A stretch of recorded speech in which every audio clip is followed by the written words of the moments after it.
Welcome back to MakeMoneyBlueprint.com. This is your host, Billy. For today, I figured we might want to try something different. Today, our team has researched and come up with more information about a topic of the 2022 recession and why it might be worse than 2008.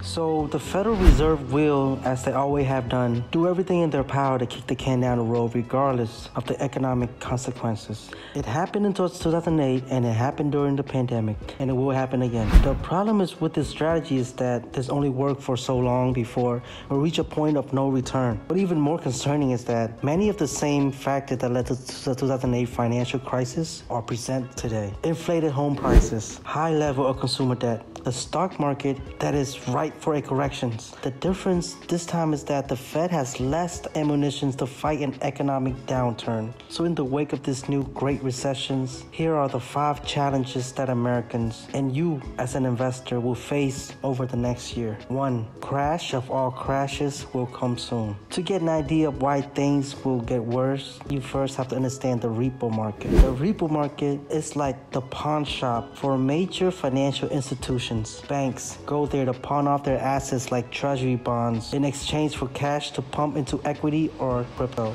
But unfortunately, the repo markets had dried up so badly that institutions are now turning into the reverse repo market. Reverse repos means that banks have too much cash on hand, so they buy short-term bonds. Essentially, banks are flush with cash as they have nowhere safe to invest right now besides garbage low-yielding bonds. My guess is reverse repos are being done to try to slow inflation down as much as possible, but it's failing miserably. It's hilarious though, because banks can't buy stock giving the high risk, so they're sitting on a pile of worthless cash. There's nowhere safe to park your fund right now. People just haven't realized that. We're pretty messed up right. Number 2, crypto need a complete utter wipe before we see any chance of upward movement. Can you believe it? People are still buying Terra Luna and Terra Luna clones after the project went from being top 10 market cap to 0 in value. Crypto is a mixture of academics, financial literacies, and also brain dead people. The amount of get-rich-quick schemes that investors continue to fall into for cryptocurrency is truly baffling. Terra Luna Classic, Doge Rise Up, Elon's Hype Token.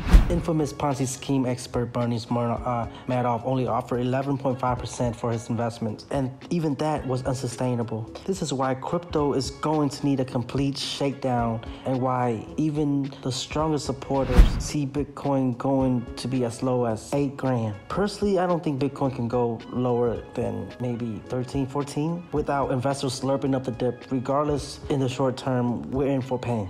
But in the long term, the fundamental of Bitcoin and Ethereum will be successful. Number 3, Bitcoin versus Ethereum, which is a better hold? Altcoins like Ethereum, Polygons, and Cardano have a fabulous tech behind them, like really impressive stuff. Bitcoin, however, had a robust community of people who care deeply about the monetary history. This has led to a split in the crypto community with innovation versus fundamental monetary property. So, in my opinion, both have a place in an investor portfolio, and you should have both. But as for this year, especially with the rampant economic uncertainty, I'm accumulating more Bitcoin. It's a tough call, but gun to my head, and I'm choosing Bitcoin.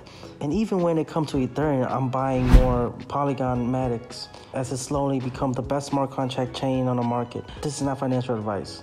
Number 4, the black swan of housing prices. As I said about 2008, it's like watching a plane crash. Michael Burry posted in a now deleted tweet on May 24th. It hurts, it's not fun, and I'm not smiling. Michael Burry, the notorious investor who predicted the 2008 financial crisis, is, of course, talking about the housing market. It's not just him either. Mark Cuban has said that the current housing market is in a bubble. The thing is, in my opinion, they're both wrong in this case. The housing market, just like the car market, is recession-proof. Prices are here to stay. Demand for home is high while supply is low, and that's not going to change anytime soon. That might not be great news for home buyer, but it does mean that home prices are more sustainable than the pre-2008 market. So while the rest of the economy goes goes up in flame, institutions like BlackRock and Blackstone will continue to buy up houses and price everyone out. Number 5, buy the smart side at the dip. The solutions for the Fed to rise interest rate as they're doing right now and to prevent too much government spending. However, the Fed can't raise rate too much because the economy would crash, because it's a bubble built entirely on low interest rate with people leveraging up to their eyeball. The real solution is to raise interest rate well beyond 15%, force the government to tighten up the balance sheets and encourage Americans to save. They won't do this, as we've been conditioned toward hyper growth, hyper government spending, and hyper consumerism. So the Fed have two choices: surrender to inflations by not raising interest rate and usher in an era of high inflations, high debt, and zero growth, stagflations, or fight inflations and rock the whole world economy. We're in a rock and a hard place. The best solutions for you as an investor is to hold on to cash and slowly dollar cost average into investments that you have researched and believe and to hold in a long-term value. Don't go recklessly spending on high-risk investments. This is not the time. I hope with the research our team done today, we have left you better informed than before you came. And this is also one of the reasons why we started this channel, to bring in many more side hustles for ourselves and for our viewer, our listener, to have more income in this uncertainty time. If you're new here, hit the subscribe button, because all the informations we share are all doable. Again, this is your friend Billy, and if you like my voice, if you like this channel, please give it a like. Please leave a comment at the comment section below. What do you think? Is it worse than the 2008 in your opinion, or is it better, or we might see some better days ahead? Thank you again for listening to the very end, and I'll see you on the next video.